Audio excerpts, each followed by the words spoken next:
Good evening, everyone. This is Joe Henches with Beyond the Chart. Today is Thursday, February 13th, 2014, and this is the technical analysis review of the stock market today. We're going to start off here with the Dow Industrials. It was up 63.6 points today, so another up day.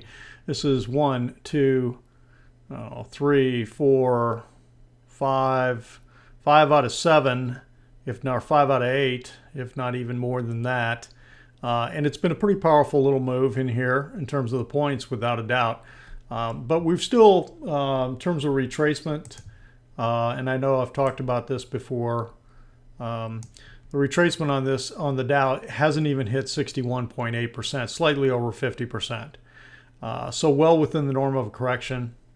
And I know that this is acting pretty strong and all of that, but this has got to prove to me, anyway, for me to all of a sudden get raving bullish, this has got to prove to me that it's going to new highs. And, one way to do that would be to have a move like this. You move up like we're doing here, you pull back, and you get like a little trend line you can make in here. Like if we were to get a pullback and I could draw a trend line and then it breaks that trend line to the upside, I'd have a lot more confidence rather than this pure bounce that we're getting right in here.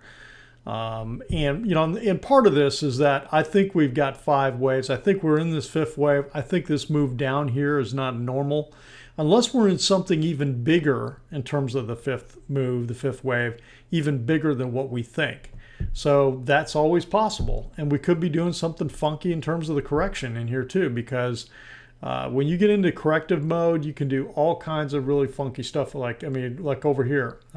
Look at this. Doing this back and forth over what? 1, 2, 3, 4, 4.5 month period. Okay, it basically went sideways. So we're gonna find out, and I know we've talked about that.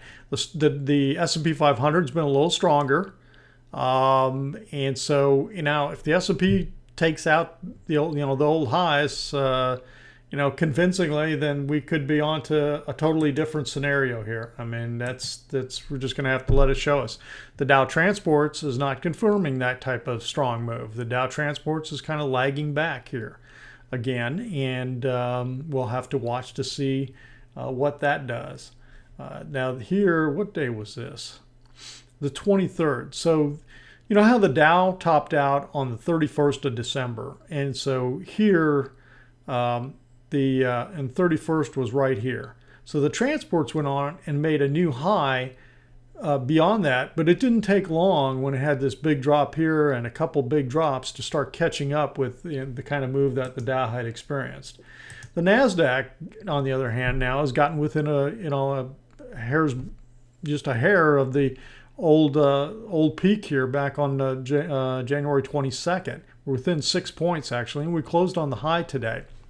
Now, these two lines across the top correlate to 2 rally peaks back in the year 2000. And it's totally possible that we got repelled back down out of here because of that. So if that's going to be part of a test in here, can it get through these points, which is 42.60 basically, and like 42.90, 42.89. So that little range, number one, this has got to move to a new high, and it's sure acting like it's wanting to and not hesitating. The New York Composite, again, a little stronger pullback than the Dow. This is up around 70% or so. This is another retracement line in here at 78.6%. That's a common retracement when you get into deep retracements.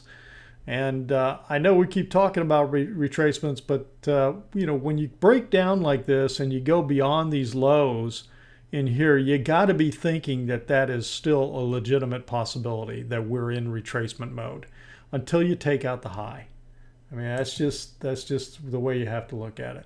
On the high-low, that's how we were hanging around down in here in terms of the high-low index. It has broken up a little bit higher here. It looks like it broke this downtrend line, so that's in the bullish camp.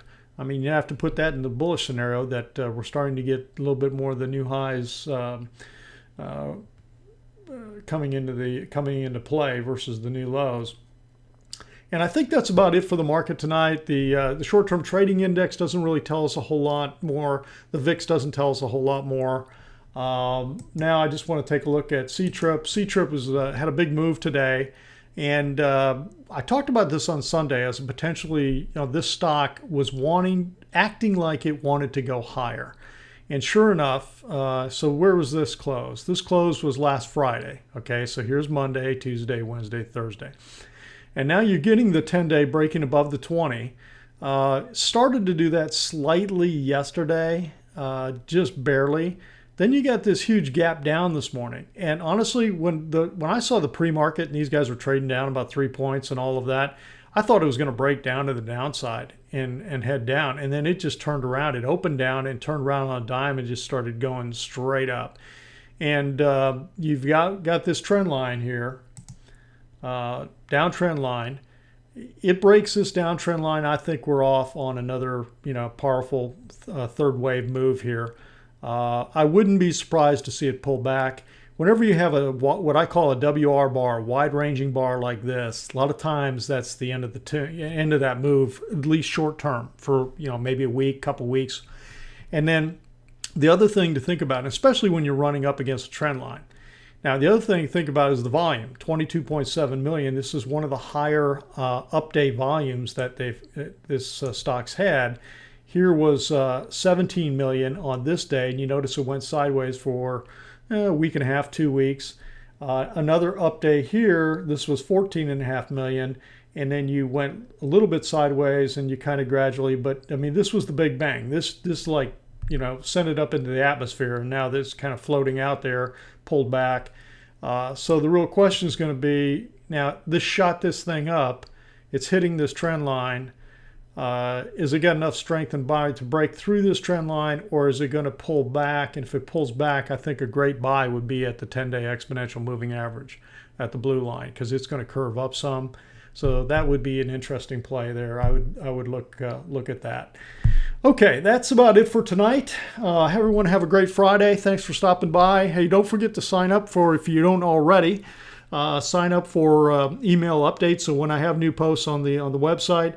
And download the free ebook, and have a great Friday. We'll talk to you this weekend. This has been Joe for Beyond the Chart. Thanks for stopping by.